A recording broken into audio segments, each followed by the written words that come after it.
ज्या ठिकाणी रुग्णांची संख्या कमी असेल अशा ठिकाणी पूर्णपणे कोरोनाचा प्रोटोकॉल पाळून त्या ठिकाणी आम्ही जे SOPs दिले आहेत त्याचं कडेकोरपणे जे आहे ते काटेकोर पद्धतीने पालन करूनच ह्या शाळा सुरू केल्या जातील. शाळेच्या संदर्भामध्ये आपल्या सर्वांना मी सांगू इच्छिते की सातत्याने शिक्षक तज्ज्ञ असतील किंवा त्या ठिकाणचे पालक असतील, समाज माध्यमातून असेल, विविध संघटनेच्या माध्यमातून असेल, सातत्याने मागणी होती ज्याचा उल्लेख मी काल केला होता. आणि मोठ्या प्रमाणामध्ये आम्ही ज्या वेळेला CEOशी म्हणजे मुख्य कार्यकारी अधिकाऱ्यांची चर्चा केली होती आणि इतरही अधिकाऱ्यांची चर्चा केली होती, सगळ्यांचं एक म्हणणं आलं होतं की स्थानिक स्तरावरती हे अधिकार देण्यात यावेत. आणि तशा तऱ्हेची मी आपल्याला सांगितलं होतं की काल आम्ही जी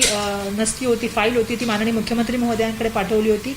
आणि शाळा ज्या आहेत त्या सोमवारी 24 तारखेला सुरू कराव्यात अशी आम्ही त्यांना विनंती केली होती. ती विनंती माननीय मुख्यमंत्री महोदयांनी मान्य केलेली आहे आणि त्यामुळे मला आपल्या माध्यमातून सर्वांना सांगायचे, पालकवर्ग असतील, स्कूल मॅनेजमेंट कमिटी असतील, शिक्षक असतील, मुख्याध्यापक असतील आणि तिथलं असलेले स्थानिक प्रशासन असेल, तिथले शिक्षणाधिकारी असतील, CEO असतील, कलेक्टर असतील, आयुक्त असतील, यांच्या माध्यमातून स्थानिक लेवलला जे आहे ते या संदर्भामधले निर्णय घेतले जातील. ज्या ठिकाणी रुग्णांची संख्या कमी असेल अशा ठिकाणी पूर्णपणे कोरोनाचा प्रोटोकॉल पाळून त्या ठिकाणी आम्ही जे SOPs दिले आहेत त्याचं कडेकोरपणे जे आहे ते काटेकोर पद्धतीने पालन करूनच ह्या शाळा सुरू केल्या जातील आणि या संदर्भामधले सगळे निर्णय जे आहेत ते आम्ही स्थानिक प्रशासनाला दिलेले आहेत. त्यामुळे 24 तारखेपासून या संदर्भामध्ये जे आहे ते आता शाळा सुरू करण्यासंदर्भामध्ये मग ते 1ली ते 12वी असेल आणि प्री प्रायमरी एज्युकेशन या दोघींच्या बाबतीतसुद्धा हा निर्णय झालेला आहे आणि या शाळा आता सुरू करण्यासंदर्भामध्ये माननीय मुख्यमंत्री महोदयांनी संमती दिलेली आहे. पण याच्यामध्ये मला अजून एक निवेदन करायचं आहे की ह्या शाळा सुरू करत असताना सातत्याने आपण मागील 2 वर्षापासून पाहत आहे की आपण कोरोनाशी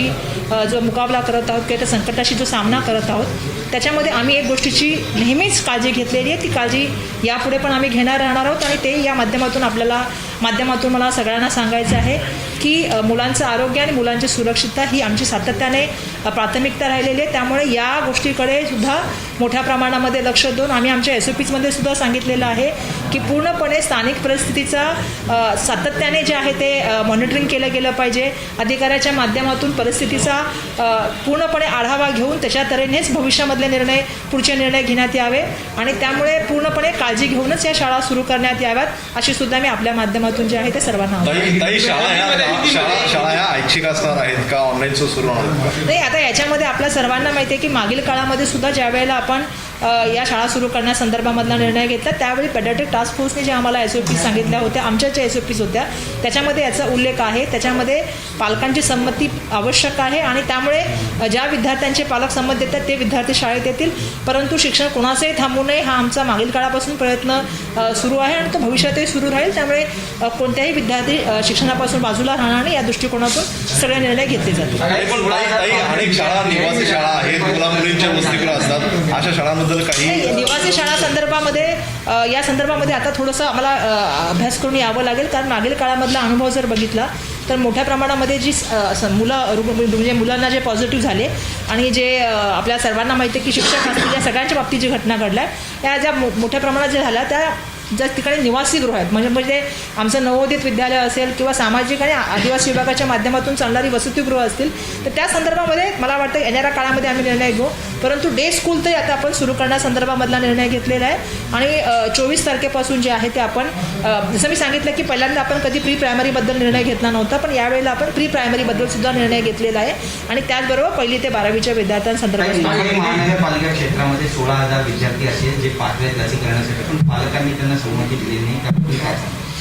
जसं मी सांगितलं की आमच्या SOPsमध्येच आम्ही आता नव्याने 2 गोष्टी टाकत आहोत. एक म्हणजे 15 ते 18 वयोगटातील मुलांचं लसीकरणावरती भर देणं हा आमचा सगळ्यात महत्त्वाचा विषय आहे. त्याच्यामध्ये सुद्धा शाळेत जर जाऊन आम्हाला मुलांचं लसीकरण करता आलं तर त्यासाठी आम्ही आरोग्य विभागाला विनंती करतो आणि त्याचबरोबर दुसरं की जे शिक्षक आणि शिक्षकेतर कर्मचारी आहे त्यांनी 2ही डोस घेणं कंपल्सरी आणि आमचं ह्याच माध्यमातून सर्व आयुक्त असतील किंवा कलेक्टर असतील किंवा CEOना सांगणे ज्या शिक्षकांचा एखादा डोस बाकी असेल त्या आणि किंवा शिक्षकेतर कर्मचाऱ्याचा त्या संदर्भातली कारवाई लवकरात लवकर. हिंदी में जानना चाहेंगे कि विद्यालय शुरू करने को लेकर सरकार ने क्या अनुमति दी? जिस तरह से आपको पता है कि शिक्षक तज्ञ टास्क फोर्स के भी कुछ डॉक्टर से हमारी बात हो रही थी और उसी के साथ साथ जो है वो पेरेंट्स एसोसिएशन और समाज माध्यम के माध्यम से लगातार हमारे पास एक मांग आ रही थी कि स्कूल को शुरू करना चाहिए, और उसका निर्णय जैसे मैंने आपको कल बताया था कि माननीय मुख्यमंत्री जी के पास हमने फाइल भेजी थी, जिसमें हमने उनसे ये विनती की थी, क्योंकि सीओ और अधिकारियों से बात करने के बाद उनका एक प्रस्ताव आया था कि ये जो स्कूल का निर्णय है शुरू करने का, ये स्थानिक लेवल पे अधिकार दिया जाए, क्योंकि महाराष्ट्र में अलग अलग जगहों पे अलग अलग परिस्थितियां हैं। और ऐसे समय में ये फाइल हमने कल माननीय मुख्यमंत्री महोदय जी के पास भेजी थी, जिसको माननीय मुख्यमंत्री महोदय जी ने सम्मति दी है, और मंडे 24 से जो है वो स्कूल शुरू हो रहे हैं 1 से 12वीं तक, और प्री प्राइमरी स्कूल का भी शुरू करने का निर्णय हमने लिया है। लेकिन ये निर्णय लेते वक्त हमने जैसा कहा था पहले भी कि पूरी तरह से SOPs का पालन किया जाएगा, जो प्रोटोकॉल कोविड-19 के माध्यम से दिए गए हैं उसका पूरी तरह से पालन किया जाएगा, और स्थानिक परिस्थिति को मॉनिटरिंग करके सबको कंसर्न लेके ही ये स्कूल शुरू करने का निर्णय वहाँ पे लिया जाएगा। और इसमें ये करते वक्त पूरी तरह से ये ध्यान देना होगा कि बच्चों की हेल्थ और बच्चों की सेफ्टी हमारी हमेशा प्रायोरिटी रही है, और इसीलिए कोई भी निर्णय लेने से पहले हम बहुत सारी चीज़ों का वो है पढ़ाई करके ही निर्णय ले रहे। जब संख्या बढ़ी तो स्कूल बंद करने का निर्णय लिया गया, अब हम ये निर्णय ले रहे हैं ताकि बच्चों को हम एक सुरक्षित वातावरण दे सके और उनका एजुकेशन का भी लॉस नहीं हो। ताकि जिस तरीके से खास करके आपके पास लगातार लेटर्स आ रहे थे, विधायकों के कई लेटर्स आपके पास आए,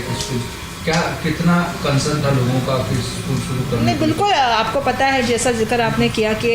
तज्ञों के लेटर आए, पेरेंट्स एसोसिएशन के लेटर्स आए, विधानसभा के सदस्यों के, हमारे कुछ MLAs के लेटर आए। सभी का कंसर्न यही है कि एजुकेशन शुरू रहना चाहिए, क्योंकि बच्चे कहीं ना कहीं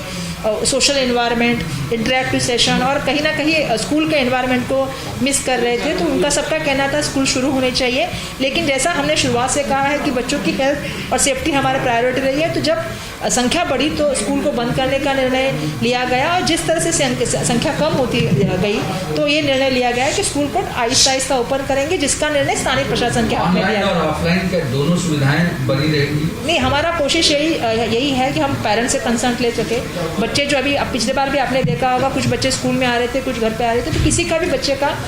लॉस नहीं हो एजुकेशन का, वो हम पूरी तरह से मॉनिटरिंग करने का काम शिक्षा विभाग के माध्यम से चल रहा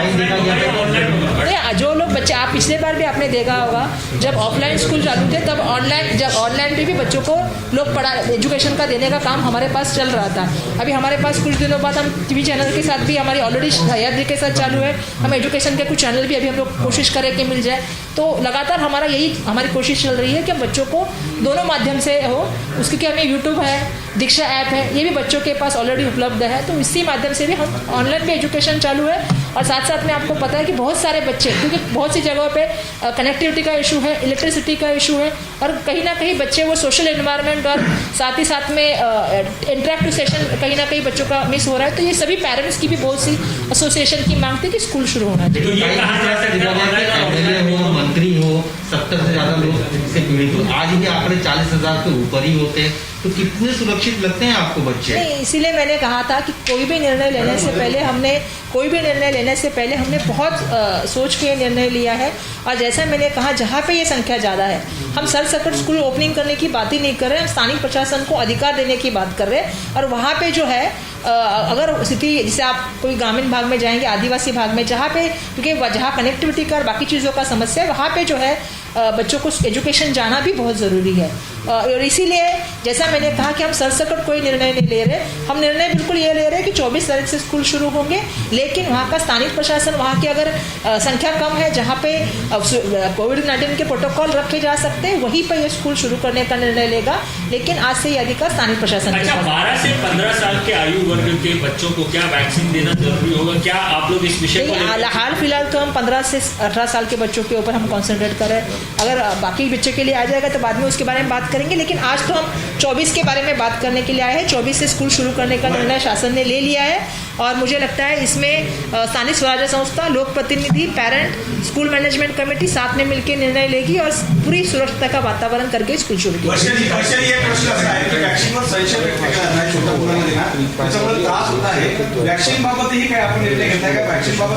वॅक्सिनच्या बाबतीमध्ये आम्ही असा निर्णय घेतला की 15 ते 18 वर्षाच्या मुलांना शाळेमध्ये येऊन वॅक्सिन करावं, असं आम्ही विनंती आरोग्य विभागाला करतो.